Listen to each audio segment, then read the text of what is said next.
Alright guys, going to do a quick knife review for you. This is the Kershaw Blur, the tiger stripe variety. You know, there are a lot of different versions of the Blur out there. This review is really just about the Blur in general. I chose this one just because I liked the design. You know, the Kershaw Blur is my favorite EDC knife right now. I've got several other assisted openings that I carry and several other traditional folding knives that I carry, and for some reason this is the one I gravitate to the most. So I just want to kind of show you guys this knife and show you a little bit of why I love it so much and talk to you about my experiences with it so far. For those of you that are curious, you can get this information on the website, but the Kershaw Blur, the blade length is 3 3/8 inches. It's a Sandvik 14C 28N stainless steel. Has a corrosion resistant coating. That's this tiger stripe design on the blade. I don't really have much to say about the corrosion resistant coating. I've not used it in an environment where I would need to worry about corrosion. None of my knives have corrosion on them.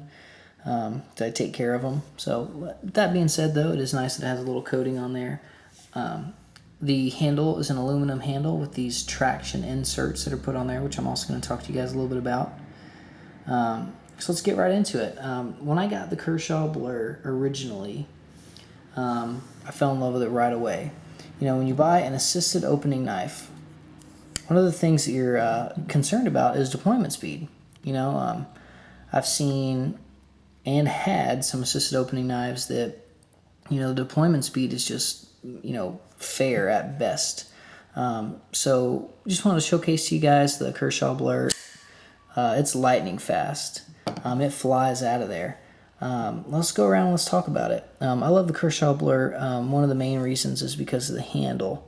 The handle design has this textured surface inlaid into it, and it makes it for a really great traction on your hand. You don't have to worry about this knife slipping. And with the blade length, the shape and length of this one, it helps you in being able to flex this knife into a tactical roll if you needed to. So it's not just an EDC knife. On the handle too is the reversible pocket clip. It can be tip up or tip down, but not for left-handed users, only on this one side. So I reversed it when I got it so that I can carry tip up. Has a decent sized lanyard hole in it. But I really like the flow-through design of the handle. You can see that there's no spacer along the back. This helps keep a little bit of weight down, but it also helps keep debris and stuff out of there and easier to clean and maintain.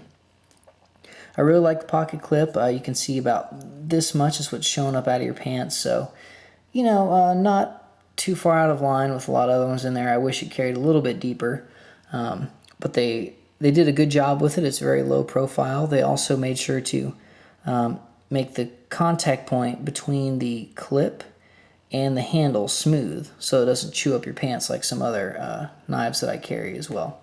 There's a little bit of jimping cut into the handle as well as the back of the blade right there. It's decent. It's not perfect by any means, but that with the side traction on the handles makes for a really good purchase on the knife. The thumb ramps are pretty unique in that they are not just round, they're angled. You see that? So that when you go to open the knife, you get a really good purchase on it. And it just, like I said, it'll just fly out for you. That was kind of a bad deployment. I'm trying to avoid the tripod here. I like the blade shape on this. I like how wide it is. I like that, you know, despite being a really wide, broad blade, it has a really good tip on it and a really extreme belly portion right here, which I love a lot. It is a liner lock. You know, I've heard a lot of people say that liner locks aren't as strong. You know, for EDC purposes, a liner lock is just fine, and this one locks up wonderfully. Has 100% lockup, no up and down wiggle, no side to side at all. So that's fantastic. You know, there's a couple of things I want to talk to you guys about with regard to blade centering and deployment speed. So you can see the blade centering on this knife is perfection. See that? At least it is now.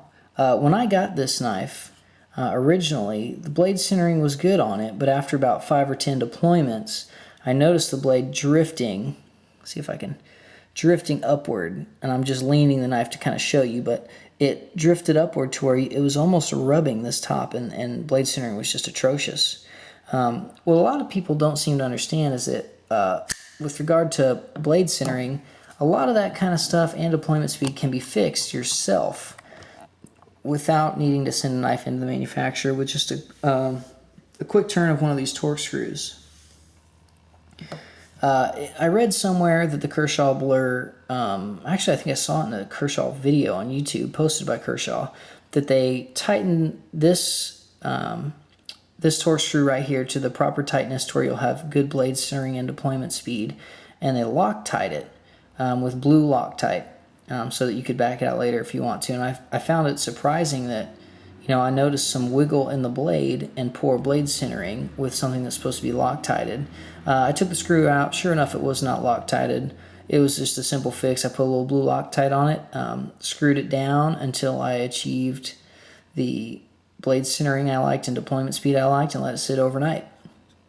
So problem solved. I've never had another issue since. Haven't had it move on me at all. So 100% lockup. With excellent blade centering once I made that little fix, and that can be translated into other knives.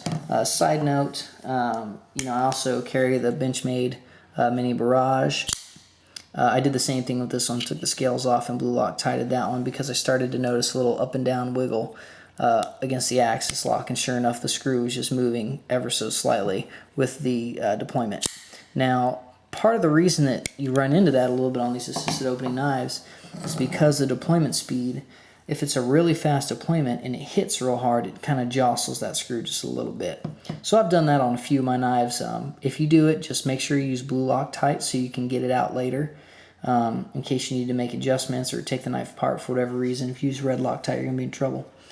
So moving on, I really like the jimping aspect to it. I've got a lot of assisted opening knives, and for some reason, not one of them has jimping, aside from this one, at least none of the ones that I currently own. So that's a big plus for me, even though, like I said, it's fair at best. That plus the side traction on the handle gives you a really good purchase. So I really like the fact that the pocket clip on this one is so low profile. For comparison purposes, here I've got a CRKT igniter, which I've also got a video for. If you look at how far the blur sticks up off the handle, there it is. It's got it for you right there. And then look at another one like this. You can see it sticks out much further. I like a pretty low profile.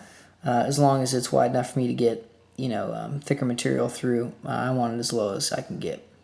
So that was kind of a good plus. One small downside I had when I first got this knife was that I noticed that it was extremely hard to switch the pocket clip. And, turns out that they did not Loctite this screw. Instead, what was Loctited on this entire knife was the belt clip, oddly enough, which is something that people are going to readily want to be able to move around on their own. So I thought that was a little bit surprising. These little bitty screws having Loctite on them, my hand's all burned up right there. Sorry about that, guys. It was tightened down pretty tight with blue Loctite, and I stripped one of these screws out trying to get it out. So that wasn't any fun. I was able to get it out and move it down here. You can see that's this guy right there. But it's in there. It's in there really tight now, so I don't really have anything to worry about. But, I just thought that was a little weird. So again, great flow-through design. Weight is about 4.2 ounces, which is a little bit heavier, but you get a really nice big slab of steel right here, larger blade. And I mean to tell you, this thing's lightning fast. It's affordable, unlike that. Not that the Benchmade's not a good value, but if you're on a tighter budget, the Kershaw Blur is much less expensive. This one's a little bit more expensive, the Tiger Stripe version, but you can get a regular Blur in the $60 range. So just something to think about. Definitely check out the Kershaw Blur, guys, if you're interested in assisted opening knife. I would recommend this knife to everyone. It is my absolute favorite EDC knife as of right now. So definitely check it out. If you got any questions, leave them in the comments. I'll be happy to answer them. And go buy one now.